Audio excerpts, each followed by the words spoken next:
Imagine a multi-billion-dollar tech monopoly. Right.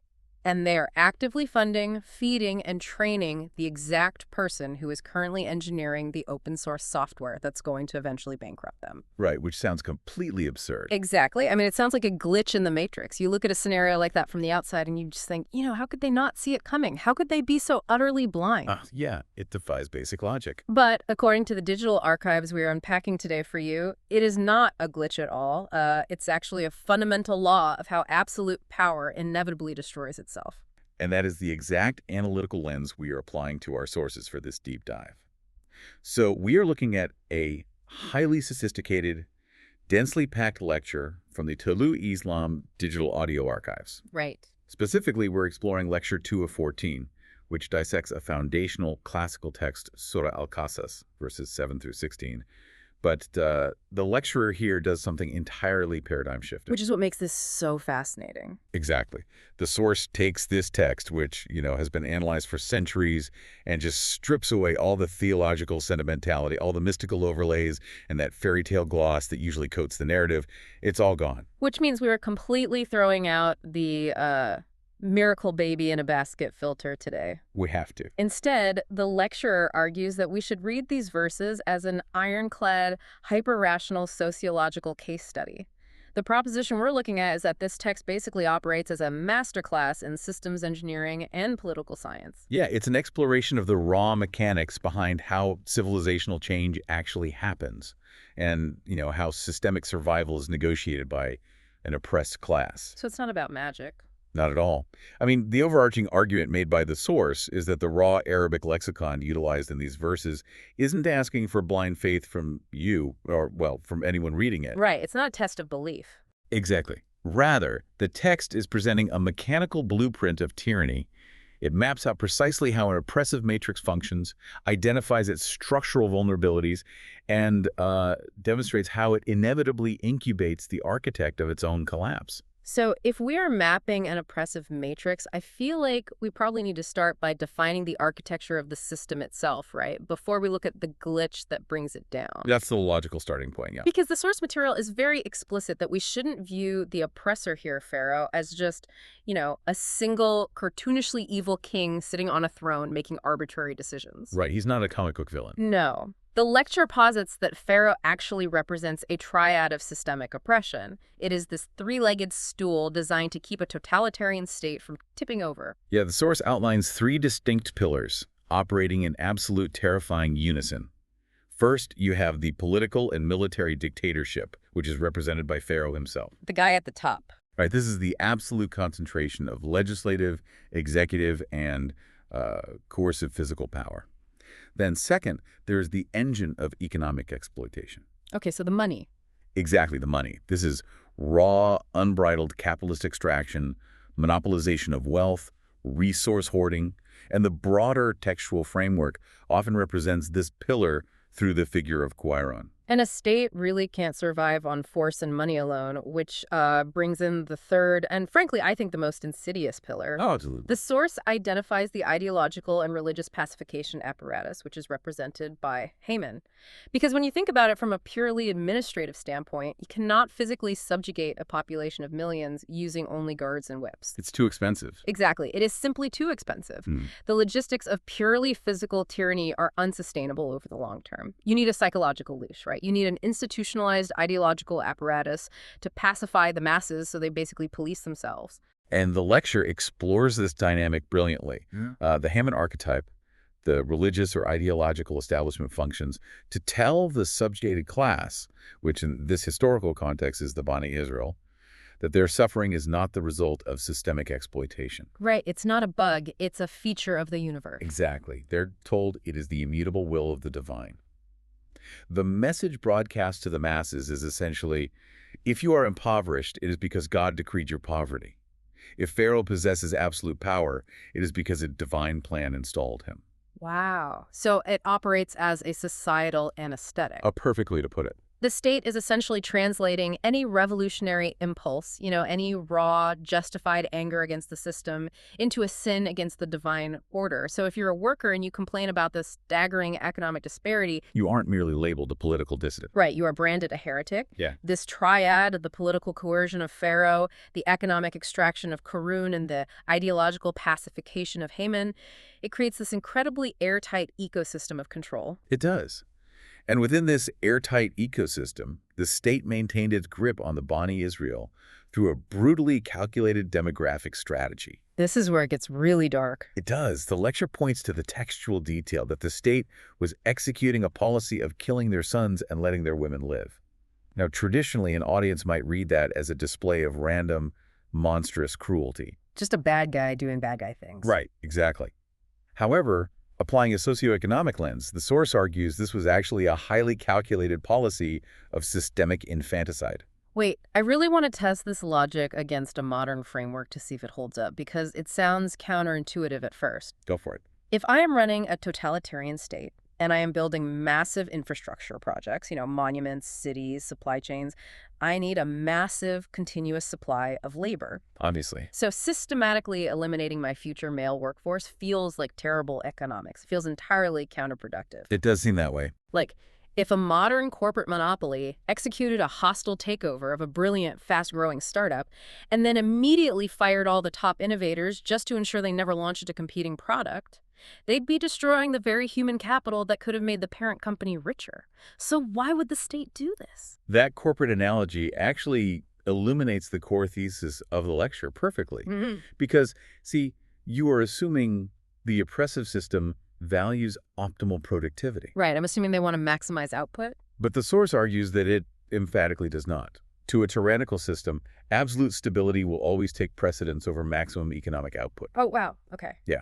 A highly productive but intellectually independent or, physically formidable subjugated class represents a massive systemic liability. So they basically enforce a structural ceiling. Precisely. The state would rather operate at, a crippled 60 or 70% economic efficiency, provided there is zero threat of rebellion, rather than run at 100% efficiency while carrying, a 5% risk of a mass uprising. You nailed it.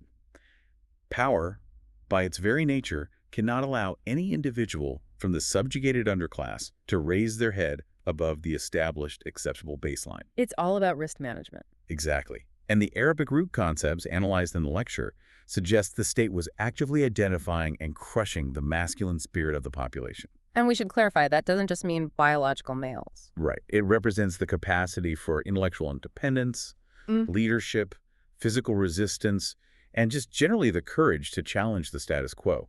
The moment that potential manifests, the state neutralizes it. While simultaneously keeping the women alive because, in the context of that specific historical matrix, they represented the compliant, productive, but politically non-threatening aspect of the workforce. Exactly. They were engineering a demographic and psychological pruning mechanism to guarantee a permanently demoralized, compliant underclass.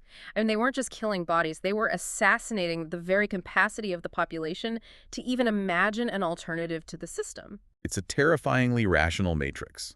And that is the exact environment into which an oppressed individual is born, according to this framework, which forces us to ask, how does a human being navigate an environment where their mere existence is automatically classified as a capital offense by the state? Where just being born with potential makes you a target. Right. Which brings us to the pivotal choice of Musa's mother. We are looking at a system designed to detect and eliminate anomalies, and suddenly an anomaly is born. The ultimate glitch. Yeah. And the lecture's analysis of this moment completely upends the traditional narrative. We're diving into verse 7 of Surah Al-Qasas here, where the text says that inspiration was sent to the mother, and the Arabic word used is awayna. Okay, awayna. And the lecturer really digs into the linguistic roots here, doesn't he? Oh, the linguistic deep dive the lecturer performs here is phenomenal. The source aggressively reframes this entire concept using the internal logic of the Arabic lexicon. Because usually that word is translated as something mystical, right? Exactly. Usually, wahi, or awayna, is translated in traditional settings as a supernatural revelation. a mystical whisper drifting down from the clouds, or an angel literally dictating terms to a human being. Like a cheat code from the universe. Right.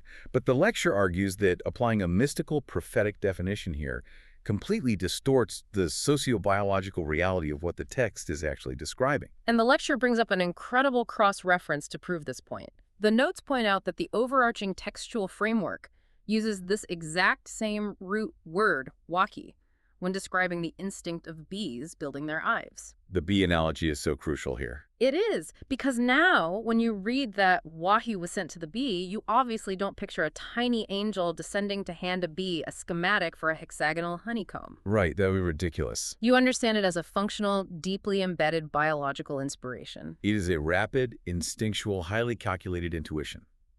The bee's wahi is a biological and cognitive survival mechanism firing at peak efficiency, perfectly adapted to its environment. So it's data processing, basically. Exactly. And when the lecture applies this lexical understanding to Moose's mother, the concept of a waina transforms. It isn't a magical voice guaranteeing her that everything will end up fine. No safety net. None. It is the hyper-focused, calculated intuition of an intelligent agent operating under the most extreme duress imaginable. I mean, just picture the variables she's dealing with. She is a mother trapped in a panopticon, right? A total surveillance state where informants are everywhere and state-sanctioned death squads are actively sweeping neighborhoods for newborn males. It's an impossible situation. The default human biological response in that scenario is blinding, paralyzing panic. But the lecture posits that this wahi represents her mind snapping out of panic and into a state of cold, rational clarity. She essentially executes a brutal, instantaneous risk assessment. And the math she confronts is grim, yet undeniably clear. I mean, if she chooses inaction, if she keeps the baby hidden in the house, the probability of discovery by neighborhood informants or patrolling guards is practically 100%. And discovery means death. Discovery means certain death for the child and likely severe punishment for the whole family. Yeah. But if she constructs a basket, waterproofs it, and sets him adrift in the river, the probability of death drops. Not to zero, though. I mean, the river is incredibly hostile. There are currents, starvation risks, predators, unpredictable weather elements. It's incredibly dangerous. Maybe the probability of death in the river is like 90%. But mathematically, a 90% chance of death is structurally superior to a 100% guarantee of execution. It's the only rational choice. She doesn't act because she has a fairy tale guarantee of safety. She acts because she takes the only statistical advantage available to her. And this framing fundamentally alters our perception of the oppressed. It strips away the passivity that's so often assigned to victims in historical narratives. Yeah, they're usually just depicted as helpless. Right. But the source argues she isn't merely a weeping victim waiting for a divine intervention to save her. She is an active, rational strategist playing the only viable card in a rigged game. I love that. The lecture speculates that human intuition, when entirely unclouded by the paralysis of panic, functions as a highly tuned evolutionary survival mechanism. It connects us to the underlying variables of our environment. She perceived the flow of the river, the timing of the state patrols, the proximity of the palace downstream, and her wahi, her functional intuition, synthesized all that massive environmental data into a single actionable strategy. And she executes it flawlessly. She does. She executes the operation, she waterproofs the basket, places the acid inside, and lets it go. But the basket doesn't just float into a random reed bed, you know? It floats directly into the heart of the enemy's mainframe. Straight to the final boss. Literally. It drifts right to the palace of the tyrant who ordered the extermination in the first place. And the structural blindness of tyranny really takes center stage here. We move to verse 8, where the basket is fished out of the water by Pharaoh's household. The Arabic verb used in the text is iltakatahu, meaning they picked him up or acquired him. And the source lecture highlights an absolutely chilling piece of forecasting language used in this exact sentence. Well, this part is wild, because the verse states, "And the family of Pharaoh picked him up so that he would become to them an enemy and a cause of grief." Yes, the specific Arabic pairing is adwan wa hazanan, an enemy and a source of grief. The text literally names exactly what the rescued child will become to his rescuers at the precise millisecond they pull him from the water. And the lecturer emphasizes that this isn't just a narrator winking at the audience with clever literary foreshadowing. It's not a plot twist for the reader. No, it is language utilized as a systems forecast. The text is declaring the systemic, inevitable outcome of their action. The totalitarian system absorbs its own antithesis. But you have to ask the logical question, right? What? How does a paranoid, hyper-militarized state currently executing a ruthless infanticide program specifically to prevent a rebellion suddenly adopt a child from the very demographic they are desperately trying to exterminate? It's a massive contradiction. Right. If I am a seasoned palace guard standing by the river and I see a Hebrew baby floating past, my standing orders from the highest authority are crystal clear. You eliminate the threat. You don't bring the threat inside the walls. But the system's defenses completely fail here. Completely. And the failure occurs because absolute power inherently generates structural blindness. When an individual or a ruling class sits at the absolute, unchallenged pinnacle of a hierarchy for long enough, they begin to believe they are entirely immune to consequences. Like the rules of physics no longer apply to them. Exactly. They develop a psychological hubris where they believe their environment is wholly subject to their personal will. So the state's cold, algorithmic logic of oppression is suddenly bypassed by a basic, unregulated human emotion occurring within the private walls of the palace. Pharaoh's wife sees the child, and in verse 9, she declares him to be a joy of the eye. Joy of the eye. Think about that. The oppressor doesn't look at the child and see a demographic threat. She sees a novelty. She sees a new aesthetic diversion, a pet project to relieve the stifling boredom of imperial palace life. It's arrogance disguised as compassion. Yeah. She even rationalizes the acquisition by suggesting he could be useful to them, perhaps eventually serving as an adopted, loyal heir to the tyrant's throne. It functions as the ultimate Trojan horse. However, the irony highlighted by the source is total here. I mean, the Trojans actually went out, bought the horse, financed its construction, paid for its daily maintenance, and physically carried it into their own citadel because they thought it would look nice as a courtyard decoration. That is the perfect analogy. The system is paying top dollar to educate, train, and nourish the precise instrument of its own undoing. And the lecture uses this to demonstrate that systems of oppression are never perfectly sealed. They invariably contain the seeds of their own destruction, and those seeds are almost always implanted by the hubris of the oppressors themselves. Pharaoh genuinely believes he is adopting a subordinate asset. In reality, he is actively incubating a revolution inside his own walls. But, and this is a massive but, executing a Trojan horse operation of this magnitude requires absolute, flawless operational security from the outside. OPSEC is everything here. Exactly. The child is inside the palace, but his true identity must remain an airtight secret. If the state discovers his lineage, the illusion shatters and he is executed immediately. Which brings us to the mother's intense psychological crisis detailed in verse 10. The text describes the state of Musa's mother, stating her heart became empty. And the lecturer spends significant time analyzing this concept of the empty heart. Because she is experiencing raw, blinding maternal panic, she's on the verge of entirely blowing the cover of the operation. I mean, any parent listening to this can probably imagine that feeling. Right. But the source is very careful to clarify its analytical stance here. It does not view human emotion, specifically a mother's devastating grief over a lost child, as a sin, a flaw, or a weakness. Emotion is recognized as a valid, powerful biological force. It's part of the human operating system. Yes. However, in the strict context of a systemic revolution, or a survival operation, raw emotion operating without tactical discipline threatens the mission's integrity. So if we play out the counterfactual, if she had allowed her emotion to dictate her actions, she would have sprinted down the riverbank screaming, "That's my baby, give him back!" And what would have happened? The palace guards would have instantly identified the child as belonging to the targeted Israelite demographic.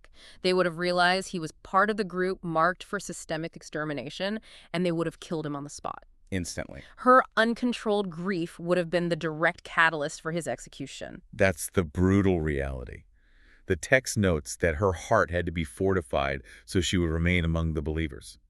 Now, in the lecture's socioeconomic framing, this means she had to maintain trust in the operational logic and refuse to expose the secret. She had to hold the line. She was forced to subordinate her overwhelming, valid emotional agony to the long-term strategic objective.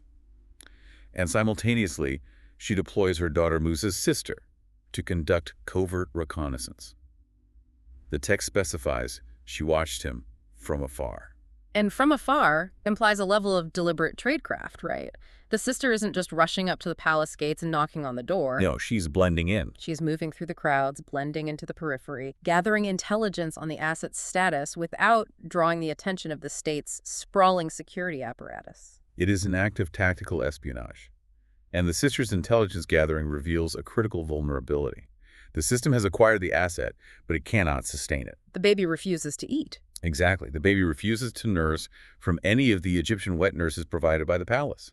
So the sister, having successfully infiltrated the outer rings of the palace staff, casually drops a suggestion. Shall I direct you to a household that will rear him for you? The tactical brilliance of that moment is just staggering. The sister effectively engineers a perfectly closed-loop system. She directs the palace apparatus right back to her own mother. It's genius. Musa's mother is safely reunited with her child. But because she maintained her operational security, because she endured the empty heart and didn't scream out her identity on the riverbank, she is now a salaried employee of the state. Yeah, she got them to fit the bill. She is being paid by the oppressor's treasury to nurse and protect her own son in complete safety. And the broader sociological principle the text is establishing here, which the lecture heavily underscores, concerns the actual nature of revolutionary movements. Right. The source argues that revolutions are not won by pure, unbridled passion. Passion entirely devoid of discipline is a massive liability to any movement. It burns itself out or it gets you caught. Exactly. Strategic patience. The capacity to endure profound emotional agony in exchange for a long-term tactical advantage consistently yields vastly superior results compared to impulsive action. The mother's extreme emotional discipline secured the physical survival of the future reformer. So, the asset is secured, the child is safe, his upbringing is entirely funded by the state, and he's living right under Pharaoh's nose. The perfect cover. Now, if we fast forward a few decades, the baby has become a man, raised in the absolute highest echelons of the imperial palace. But before he can actually act against the matrix he grew up in, before he can dismantle the system, the text indicates he needs two crucial tools. Yes. And this sequence represents a critical departure from how populations usually conceptualize prophetic or revolutionary figures. Verse 14 explicitly states that when Musa reached full maturity and a state of balance, he was given hukum wa ilm. Judgment and knowledge. Hukum and ilm. The lecturer heavily emphasizes the chronological placement of this verse. He acquires this judgment and knowledge prior to the declaration of any prophetic mission. So, before the burning bush, before the plagues. Well before all of that. This occurs before he ever confronts Pharaoh and before he demands the liberation of the Bani Israel. The principle derived here is that competence must precede the mission. This analysis completely flips the chosen one script that permeates both pop culture and traditional historical narratives. It shatters it. Usually the story goes that an untrained, pure-hearted farm boy suddenly receives a magic sword or a sudden superpower and goes on to defeat the evil empire purely through the righteousness of his cause. The farm boy trope, yeah. But the text presents Musa as a highly trained, highly educated, systemic insider. Because the lecture argues against the tyranny of unproven assertions. You know, this dangerous idea that anyone possessing good intentions is capable of changing the world. The text argues the exact opposite. Good intentions aren't enough. Growing up in Pharaoh's palace was not merely a convenient plot device employed to keep him alive during the infanticide. It was an Ivy League-level education in imperial administration. He was sitting in on the board meetings. Exactly. He received a masterclass in state secrets, military logistics, economic extraction methods, and the deep psychology of power. If you don't know where the gears are, you can't break the machine. You have to understand how the system extracts value, how its military responds to threats, and how its propaganda pacifies the public. Let's actually break down the two specific words the source focuses on here. Ilm translates to knowledge. In a systems context, this represents data, facts, an intimate understanding of the geopolitical landscape, and a working knowledge of how Pharaoh's intelligence and military apparatus operate. Okay, so ilm is the database. Right. However, raw data alone is entirely useless. You need the second component, hukum. It's judgment. Hukum represents judgment, wisdom, the analytical ability to synthesize scattered data into a coherent strategy. It's the capacity for critical, unbiased decision-making under extreme pressure. The lecture argues that hukum, combined with ilm, equates to ultimate systemic competence. The implication being that ideological purity is completely insufficient without administrative and strategic competence. It's totally useless on its own. I mean, a person can possess flawless morals, they can be entirely aligned with the suffering of the oppressed, but if they lack hukam and ilm, the oppressive system will simply crush them. They won't even be able to identify where the system's structural vulnerabilities lie. According to the source, Musa was meticulously manufactured into a reformer. He wasn't magically endowed with the innate ability to lead a fractured nation. He was rigorously trained by the very empire he was destined to dismantle. Talk about poetic justice. But it makes sense, right? This role requires an incredibly balanced personality profile, someone who understands the oppressor's mindset and tactics intimately, yet somehow retains the uncorrupted moral clarity of the oppressed underclass. But the narrative immediately throws a massive wrench into this development. It really does? As we see in the very next sequence, even the most highly trained agent, even someone deeply equipped with hukam and ilm, can suffer a catastrophic system failure if they allow their internal biological biases to override their acquired judgment. This sequence is where the sociological analysis of the lecture reaches its absolute peak. We look at verse 15, which details a seemingly straightforward physical altercation. Musa, now a mature, highly capable man, goes into the city unnoticed by the guards. Right. And he happens upon a fight between two men. One man belongs to his own faction, the Bani Israel, the subjugated class. The other is an Egyptian, representing the oppressor class. The Israelite recognizes Musa and cries out to him for help. Musa intervenes, strikes the Egyptian, and unintentionally kills him. Yes. Now, if you are reading this through a traditional sentimental lens, this is the moment you might cheer. You think, finally, the oppressor is getting what he deserves. The hero is physically standing up for his marginalized people. It feels like a victory. Yeah, it feels like the opening blow of the revolution. The source material, however, radically reframes this entire event. The lecturer points out that the text itself absolutely does not view this violent intervention as a victory. Quite the opposite. In fact, Musa immediately realizes he has made a massive catastrophic error in judgment. He looks at the outcome of his action and declares, "This is from the work of Shaitan. Indeed, he is a manifest misleading enemy." Wait, I need to pause and trace the logic here because my initial instinct is still to defend the intervention. The Egyptian he struck was an active participant in a totalitarian system that was literally murdering infants. True. Why is Musa auditing himself so harshly? Why does he classify defending an oppressed man as the work of Shaitan? To understand his reaction, we have to look at how the source defines the word Shaitan, utilizing the linguistic breakdown of the Arabic root. The lecture is adamant on this point. Within this analytical framework, Shaitan is not a supernatural demon with horns whispering malicious thoughts into his ear. Right, no pitchforks. None. The linguistic root of the word relates to burning, to a flame that has violently escaped its contained boundaries. It is the personification of unchecked reactive emotion. It represents a destructive wildfire. So, when Musa says, "This is the work of Shaitan," he isn't blaming an external magical entity. He is essentially saying, "This was the work of my own unchecked emotional wildfire.